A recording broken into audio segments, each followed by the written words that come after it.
intuitively, but I don't really know. In my kept hearing hybrid, so I don't know if he's a hybrid. Hybrid are people who know they're half alien and half human. Dean, I look forward to hearing about the aliens and whether they're aliens or angels. And I'll put the link to the article, Angels or Aliens. It's really interesting about, there's actually another American priest in Italy. Dean. Hi, this is Colorful Foresight, where we intuitively connect from within. And it's woo-woo time, where we connect our woo-woo into our mundane living. So today's topic is on Pope Leo the 14th, spiritual political woo. So here we have today, Dance with Angela, and I'm Colorful Foresight, and everything for your entertainment purposes only.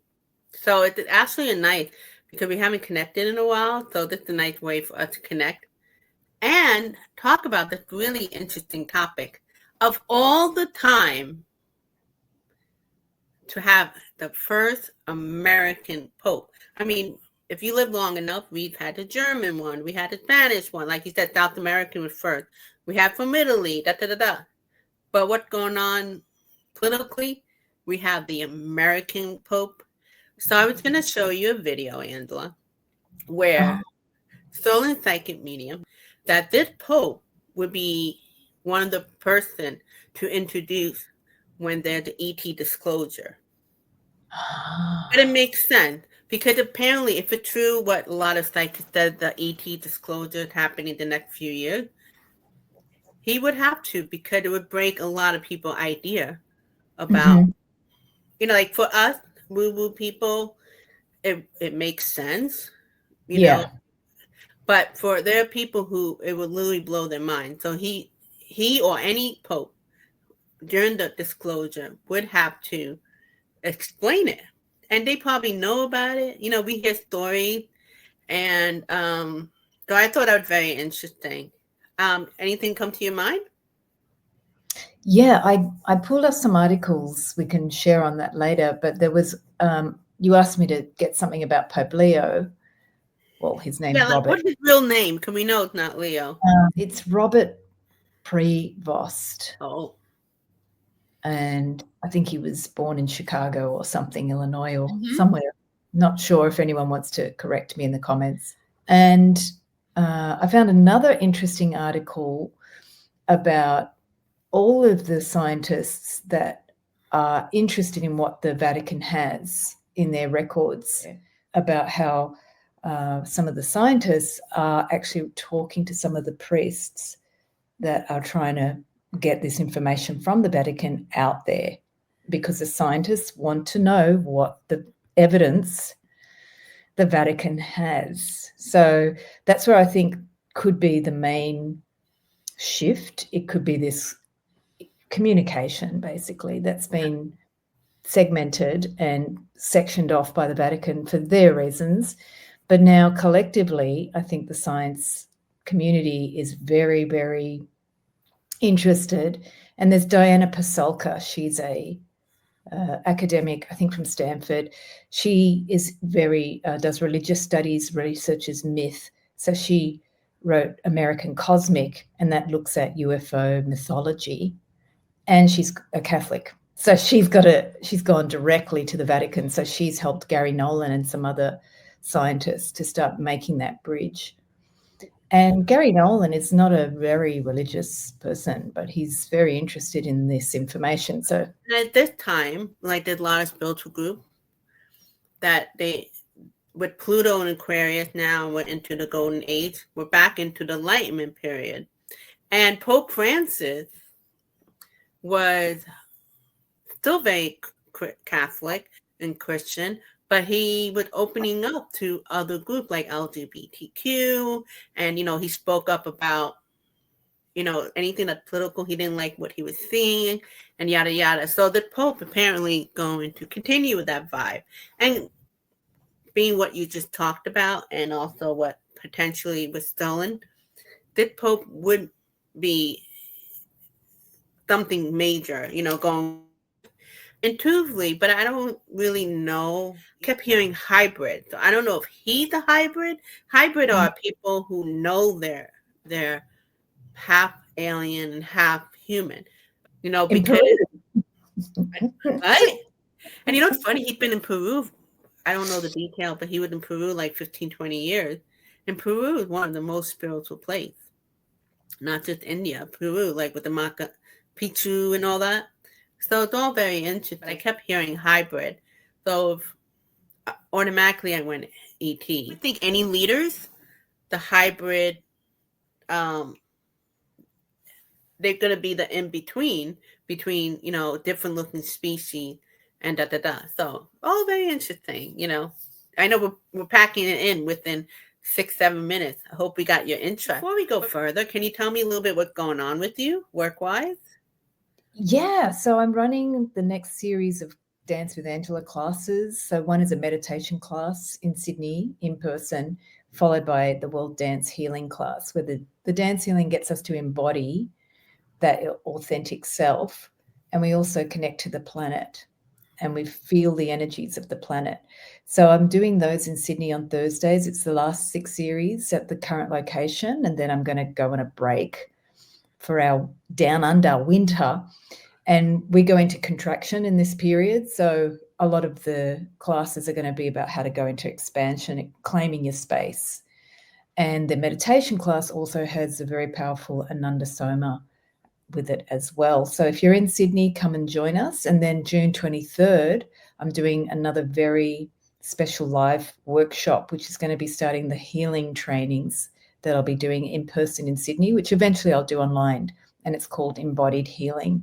So yeah, that's what I'm going to be doing the next couple of months. And then I'll be moving into some other online offerings about the physical in-person stuff. So I'll let you know once they get beyond Sydney. But that's more like in a few months after winter, right?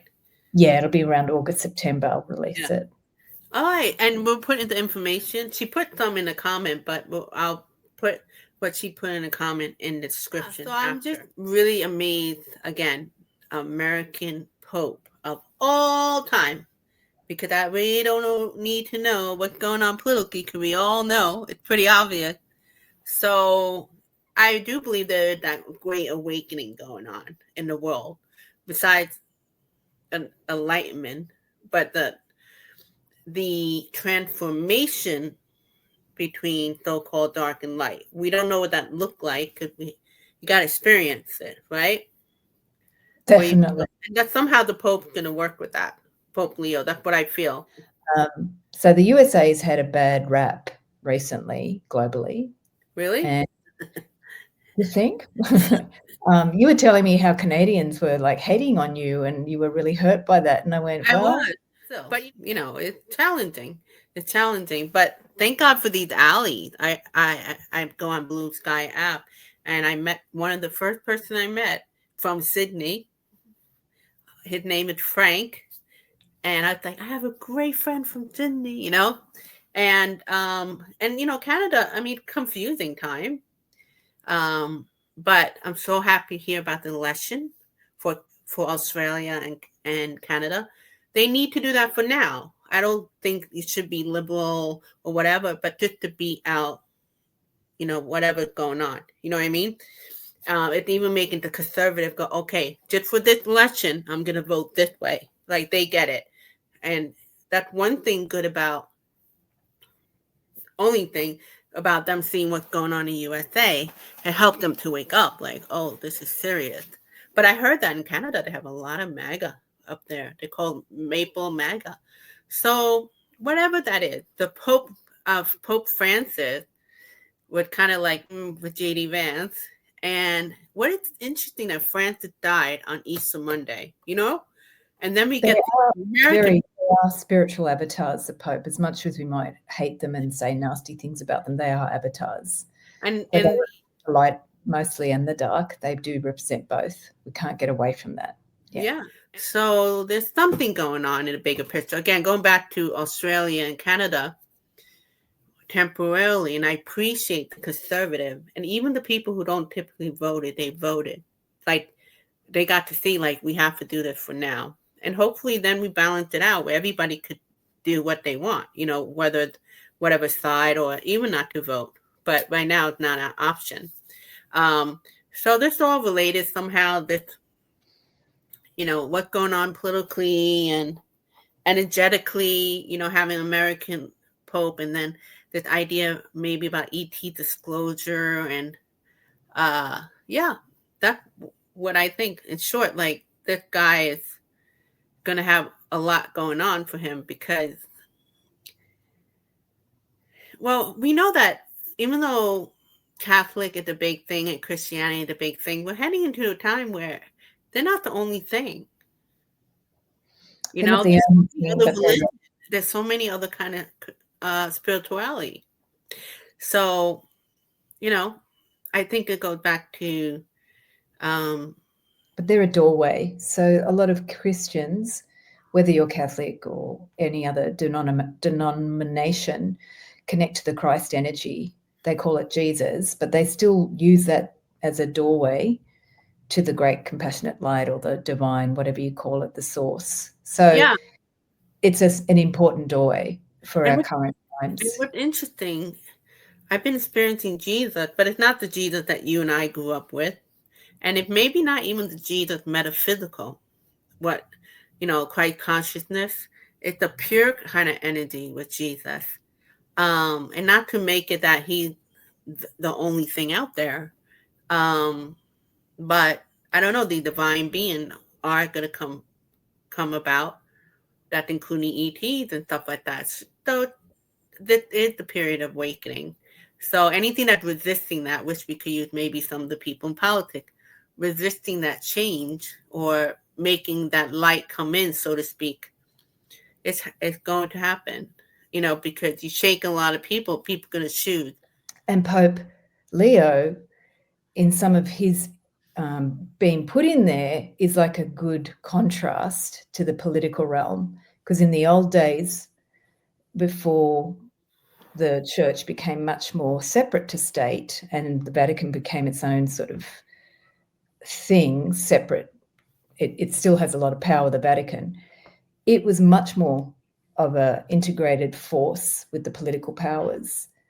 And I think we're just seeing that old power come back and say, well, we're still a force, and what do we stand for? And who do we stand for? Because the Pope in different wars has done things, including I saw another UFO story where the Pope, with that UFO that landed in Italy when he was in power, the Pope actually thought, this is what I've read, so I don't know how true it is, the Pope at the time was thinking if this UFO technology landed in the hands of the Germans, it would be terrible for the world. So that's apparently how he reached out to the US government and got the UFO out of Italy, and it was transported out. Interesting. Yeah. So some of the people I've been watching, I can't remember who I saw this, if it was Nation or another source. What were you thinking when you heard it was the American Pope? Like, I told you what I thought. Like, I did Australia maybe even. Like, what would people thinking like? I thought it was a good step because the move to Francis was a really good step because he stood for how the Catholic Church has been really expanding into other countries like the Philippines and poorer countries, Latin American countries. They're the most devout Catholics globally. People might disagree with me, but if you see who's growing in the Catholic Church, it's in South America, it's in Asia, it's in other countries, not Europe. So I thought Francis was an incredible sign of we've got to acknowledge these devotees who are passionate and they are supporting the church and they're active. And he also was for the poor people, which was the original teaching of Jesus. So I thought that was a great step forward to bridging away from Europe into these other countries, which for me was a sign of the times. The power of Europe was not going to be the center of power anymore, and it's shifting to these other countries. And then remember, the church has been between Rome and France for hundreds of years. From when it started, it was in Rome, moved to France, moved all over France, then moved back to Rome. So there's been a lot of that European power, and that it shifted to Argentina, South America through Francis, and then it went up to North America. But this Pope Leo has a connection to South America. Right. I think it's getting that. He's a community-based guy, and I'm sure all sorts of stories are going to come out about him. Pope Francis had a good sort of PR and a good record. Yeah. You belong to an organization where one of the best things is that you pray for everyone.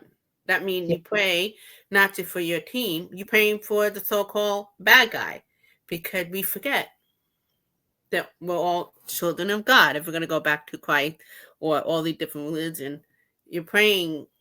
And then you hear some Hindu culture stories where Buddha went to the forest, right? And he encountered a murderer. And because of his energy, the murderer got inspired. And before you knew it, he became enlightened, and he became, I guess, a good person. So to pray, in the beginning, I had a hard time to pray for the guys that I thought were harming us. And in the beginning, I just kind of avoided it. But it was like very eye-opening to me. Like, if we're really people of the light, and also, we're not putting our energy into it. You're acting the light, because they are way more compassionate. They know how to work with energy. You're not touching that energy. You're just saying, please focus on everybody. Pray for everybody that they become transformed and into enlightenment. Because Pope Leo, or any pope, ideally, what I like, especially the last two popes, you don't really have to be Catholic for them to love you. You know what I mean? It's like they have the Catholic upbringing, but they really want to connect with everybody. So that kind of reminds me of the enlightenment of the spiritual group that you belong to, like the Golden Age or the Oneness movement. And I'm sure there are others that really pray for everyone, not just the people we like. Yeah, they see that everyone is a being of light. Then Right. we're all consciousness. So humanity is a consciousness, just like mushrooms. So I know some people like psychedelics and they believe in the mushroom energy. Mushrooms have a collective consciousness. Well, humans do too. So in our movement, when we see the consciousness, we see it as a consciousness split into individual humans. And maybe I did a few substances too, so I see it that way too. But actually I do, when I pray, I start to not see these beings as separate to me. They're a consciousness that I'm connected to. Otherwise I could have come back as a tree. And believe me, I'd rather have been a tree sometimes than a human being. Right. But I'm a human, and our consciousness, what I notice is that a lot of people say now all these negative things about humanity because they're watching the media. Mm-hmm. And I think that thing about the wool being pulled over our eyes is a lot of people do that out of, I shouldn't say laziness, but that's what I feel it is. Because if you really did think humanity was not worth being, then why are you here? You were born into a body it's a gift. That's what I teach in my classes. This is an amazing vehicle of experience, knowledge that can be transformed into more experiences. Like there's no end to what you can experience in the body. It's that. So you're teaching that now, like with those for the winter time? Yeah, always. Every class, it's about Right. that. It's about feeling the limitlessness that you can experience in the physical. As a spiritual being, it is limitless as well, but the experience in the body is beyond what we can actually experience in the spiritual realm. That's why we came incarnated here. And so when we think it's negative, what are we saying? We're saying, I don't like this gift. So you're just like, I think that's a form of, it could be more than laziness. It could be just a lack of respect for what yourself. When I think of Pope, they pray for everybody. They're not going, okay, we're just going to pray for the good people. So. Yeah. And they're praying for an outcome. And what is that outcome? Right. Is it just that the bad person becomes good for that purpose so that everybody's goody two-shoes? What's the purpose? Why are we praying? Because we want humanity to elevate as a species, as a collective. And people don't realize when they say negative things about, humanity, they're terrible, they're this, that's the dark. That's the wool being pulled over our eyes. They keep on repeating that thing. They watch the media. And I think if you're watching the media, then you will fall into that mass consciousness. Yeah, I could fall into it. You see me. Yeah. So where's your responsibility in that? Not you, Sylvia, but where's our responsibility as a species? Right. And no, you can blame any politician or any pope or whatever. But when you actually sit there and go, well, what do I want to do with this gift of my body or my life? And then you feel less, which is, for me, that's the disease of humanity. We think we're really pathetic. Then you're only going to complain and moan. And that's to me, the wool being pulled over our eyes is because we're so scared of seeing, I don't like myself. I'm so pathetic. I'm a human being. What can I do? I'm powerless. But you have to make a choice in these times. What are you choosing to focus on? That's Greg Braden. That's what his work is about, choosing your divine side. It's a choice. You can choose. I know we've had a debate about free will with that, but it's what you're focusing on. And it's the same thing they've always said. Are you going to, the two wolves, you're going to choose the wolf that's the angry one, or which wolf do you feed? The hungry wolf sort of idea, or the angel on your shoulder and the devil on your shoulder? Which one do you nurture? Which one do you cultivate? So I think it's always a choice what we're going to do as a species, but the individual choice is what we focus on. I wanted to share about, if I can, this article, because I think it might be, this page here is just about Pope Leo, and in the 13th, in the past, he was a bit of a workers' rights pope. Pope 13, was the head of the Catholic Church 1878 to 1903. So he's the one that was for the workers. And then it also goes on to a previous pope who was in the 400s period, 452, repelling the barbarian invasion of Attila the Hun. I thought that was interesting contrast. That was when the Huns took over Rome. So it's interesting how, like, the barbaric side of our nature is coming up in our culture today. It's not just at the political level, it's at every level. It's in AI, it's in social media. So, and then there's another Leo here, the 13th century friar, who was a companion of St. Francis of Assisi. So St. Francis of Assisi is a animal speak. Mm. He was also, interestingly, Diana Pasulka is the writer of American Cosmic, the UFO. She studies mythology and religion and how UFOs are a mythology. So Diana studied in the Vatican files the visitation to St. Francis of these golden orb and the orbs. Really? Yeah. Oh, the golden orb. Yeah. Yes. And there's pictures of Francis. If you find him, he's there, and he gets a stigmata, apparently, from touching this golden light. They give him the stigmata, they say. And so Diana Pasulka and others have said that the Vatican has told her in her own, she's gone into the underground records there, that they believe St. Francis got something of his arthritic condition from this contact with the orb. So the orb was something like perhaps another alien being or a divine being that could also be an alien. So the church itself has contemplated whether these divine beings, these visitations, are non-physical entities, maybe interdimensional, maybe angels, maybe aliens. They don't discern. I don't know how much the Vatican cares about that, but they're aware that we don't know what these entities are, and they've called them angels, but it looks like very similar to the other guy, Chris Bledsoe. He's friends with Diana Pasulka, and Chris Bledsoe has been visited by golden orbs where they've healed him, but he's been told by the USA government, who know about Chris and his orbs, daily connection with orbs, they've told Chris, don't touch them because it could turn into diseases. It can actually zap you and give illnesses.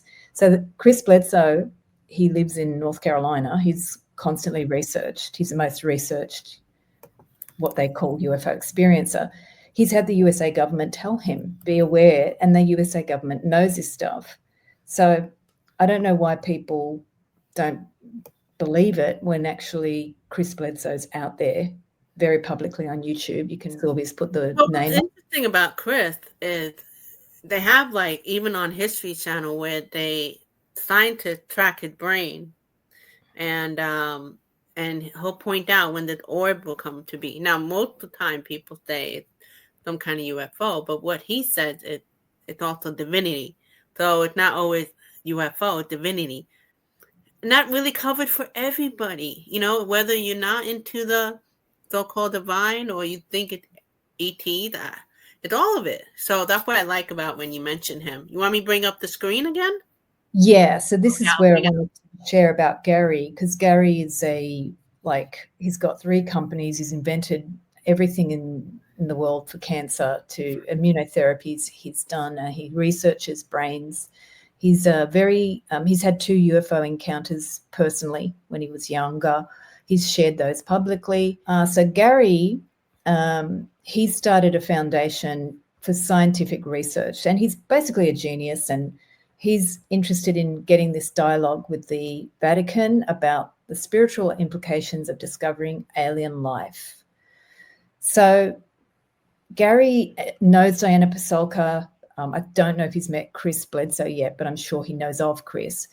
But they're all interested in the phenomena, and Garry is looking at UFOs as vehicles of non-human origin. And with this foundation he started, he wants to start the interfaith dialogue to access the potential impact on world religions. So this foundation, it's called Soul Foundation. So it's Garry with another guy that studied Oumuamua, the large meteor that came close to Earth, and a couple of other scientists. And one of the leaders of Soul Foundation is saying the Vatican helps this interfaith dialogue and engages in religious pluralism. So hear this sort of language, like this is about communicating. This is the big thing. Like this is what we need to start with the Vatican, with other institutions that want to start talking about what is the possibility, what is the evidence that the Vatican has, and how can we help people to integrate this into their belief system? Like instead of pulling the wool over people's eyes, you've got to help people. Because I know I've read some other websites while I was researching for today, and there's a lot of Christians that are like, they're not ready to hear it. They can't. Well, it goes back to the video in the beginning where I was going to show it to you, but maybe I'll put it in the description or in the comment where Solan's like a medium. But if it's true, with some of the psychics saying that ET disclosure happening within the next few years, it happened to be that Pope Leo's here. So if he were to be part of the ET disclosure, not just him and other leaders, it makes sense. Because like you said, Christians are not ready to hear it. But it's not like excluding them. It's including, like you were mentioning it, a lot of different things. So it's all these scientists and intelligent people are waiting for the Vatican. So I don't know if the Vatican are allowing this or they're going to have no choice because the ET's like it's time. Maybe because of the planetary stuff that's going on right now. Pluto into Aquarius, the golden age, the golden light maybe wants to come back in or it's present again. It's been around for a long time, the light that we hear about in different society and stories. So it's all interesting. Let us know what you think. Please put in a comment. Again, Dina, look forward to hearing about the aliens and whether they're aliens or angels. And I'll put the link to the article, Angels or Aliens. It's really interesting there's actually another American priest in Italy. Awesome. Yes. All righty. Take care.